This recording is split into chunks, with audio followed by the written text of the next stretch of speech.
Welcome back to another video on the channel. We're so close to hitting our sub goal, and you know what that means. It means I get to give away a free copy of Madden 26 to a lucky subscriber. We've got a lot to get into today, so let's jump right into it. Oh yeah, but before we do, YouTube tells me that 75% of you watching the videos aren't subscribed. What are you waiting for? You want more content like this? All you gotta do is hit that subscribe button. By the way, totally free. Better value than any of the packs you'll see in the store today. Alright boys, so EA brought BND bundles and packs to the Madden Ultimate Team store. At first glance, feels like a positive move, making cards maybe more accessible for players. But when you really break it down, the value just isn't there. These bundles and packs drain your training, lock you out of flipping cards, and in the end, they don't help your team as much as they should. Today, I'll walk you through why EA makes them B&D, what it means for the MUD economy, and how you can avoid wasting your resources. So, let's unpack this step by step. On the surface, B&D bundles sound like a win. Spend some training, grab some new promo cards for your team, and you don't have to break the bank to do it. But when you look closer at how EA structured them, the cracks start to show. Let's start with why they made these bundles and packs D&D in the first place, and then break down what they really mean for your coins, your training, and ultimately your team. Point number one, EA knows they must maintain control over the MUD economy. Essentially, B&D equals no resale value, which is a way for EA to prevent a flood of cheap cards hitting the market, which would devalue coin values before they're ready for that to happen.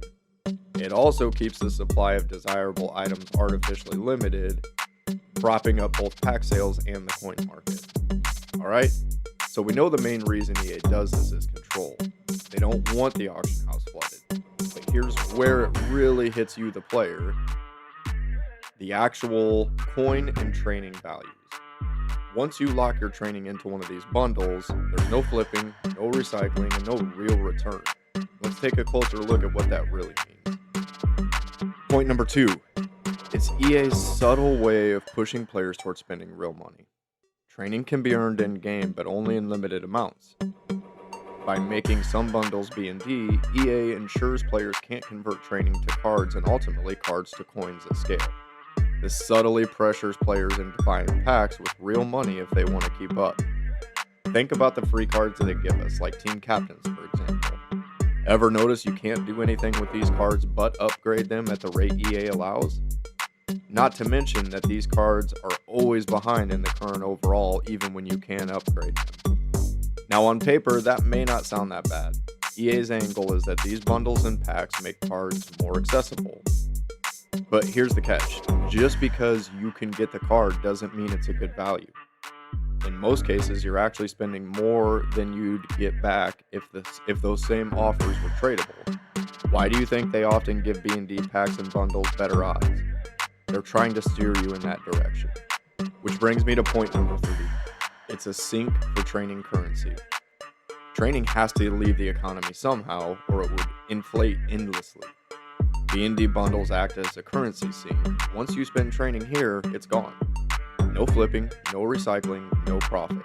On the rare occasion you might get lucky and get the same amount or a little bit more training back.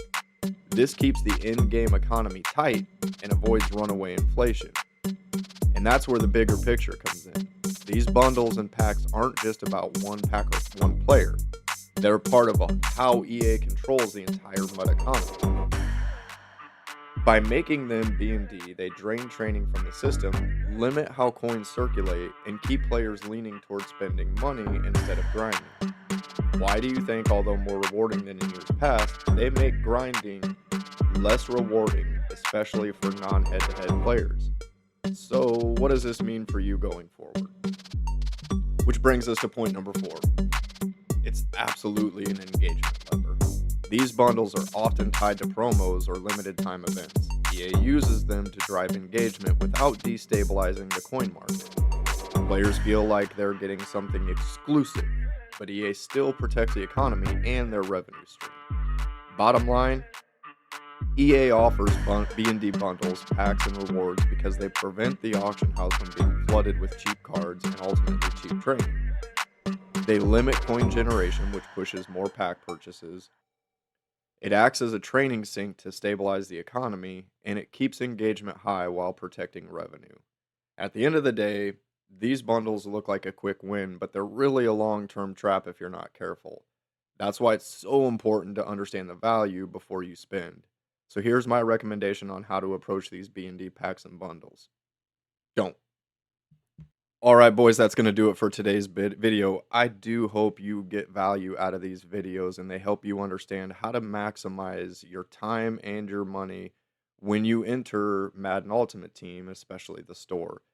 If you did like the video, and I hope you did, don't forget to hit the like button, subscribe to the channel, and oh yeah, if you'd like to see more content like this, let me know in the comments below, and maybe we'll make this a weekly series or a recurring series. Until next time, boys, Double Bravo out.